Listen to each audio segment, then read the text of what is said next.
Bungie changed a ton of things for the sandbox in Destiny 2 with the launch of Season 19. And in today's video, we're going to break down what is the meta for PvP in Season 19. What weapons should you use? What are the most popular? What are the most powerful weapons inside Destiny 2 for Season 19? Before I bring up the graphic, though, the information we have, I want to have you comment down below which weapon you think is the most powerful. Which weapon do you think has the most kills?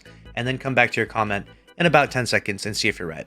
The first thing we're going to bring up are the top 10 from Trials Report, and then the second one are the top 20 weapons based on kinetic and energy from warmind.io. So without further ado, 3, 2, 1, here we go. The top 10 weapons from this weekend in Trials, the first week of Season 19, are as follows. The Dead Man's Tail Scout Rifle got a massive buff and is so strong now. A lot of people were anticipating it to be one of the best weapons, but it is not only the best, it is definitively the best weapon in Trials for Season 19, at least at the start. It's going to take us a few weeks to kind of settle in, and I think that things will change over the course of the next few weeks. But right now, DMT is hot, very hot, and if you don't have one, you should definitely grab one and be using that inside Destiny 2 Trials with Cyrus if you're trying to farm for the hand cannon this week. The number 2 most used weapon was the No Time to Explain Pulse Rifle, a personal favorite of mine. I don't know why, I just love the way the weapon works. It gets me a lot of kills, it does a lot of good for me. I really like the No Time to Explain. I was also using, when I was playing in Trials personally, the Outbreak Perfected, which is not in the top 10, but I still think it's really good, and you should give it a try. The number 3 most used weapon was the Rose hand cannon, a new hand cannon brought in Season 19, or a reprised hand cannon, I should say, brought in Season 19. And there's no surprises that it's really high up on the charts. Obviously, popularity, and it has just crazy rolls. A lot of people are going to enjoy using this. People have enjoyed using hand cannons in PvP since the beginning of Destiny PvP, and even though they may not be as strong as pulse rifles, in my opinion, I can see why it's so well used and so commonly used inside Trials. The number 4 is also a hand cannon, the Exalted Truth Adept. Now, there is a bug going on right now where you can buy these over and over and over again if you go flawless one time. It does cost you a lot of legendary shards, though, and you do have to go flawless at least once, but the reason why you see Exalted Truth launched so far up there is partly due to that reason.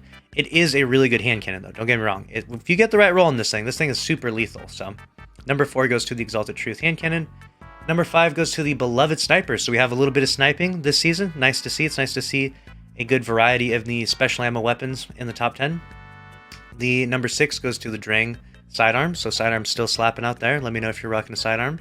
Number 7 goes to the Matador 64.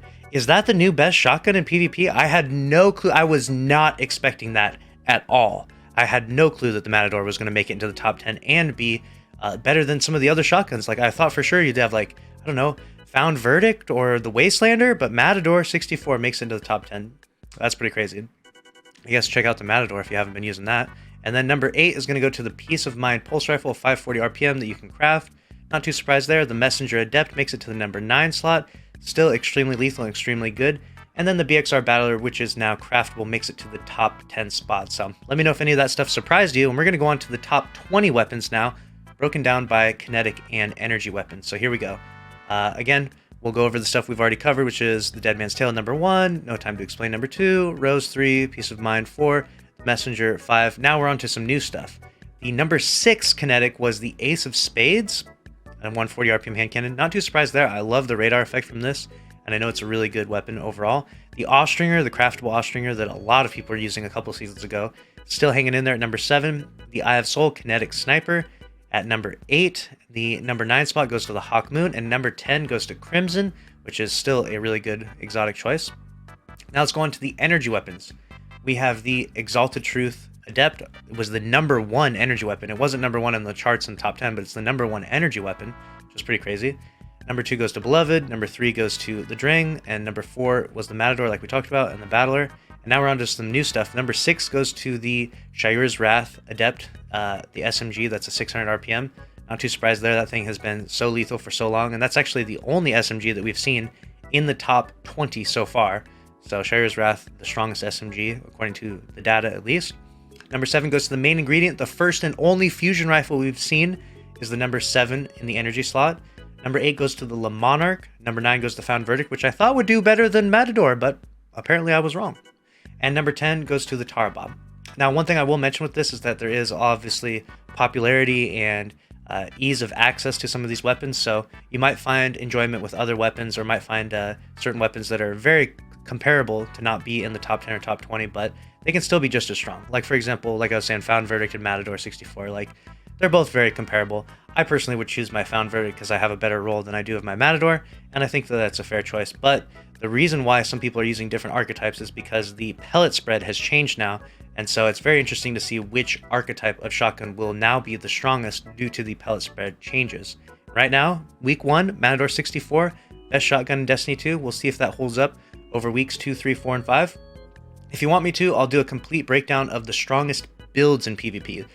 Titan, Hunter, Warlock, whichever builds you think are the strongest, I'll break down all the best ones if this video gets 1,000 likes. So smash the like button and make sure to subscribe if you want to stay up to date on all things Destiny 2. I'll see you in the next one. Thanks for watching. Later.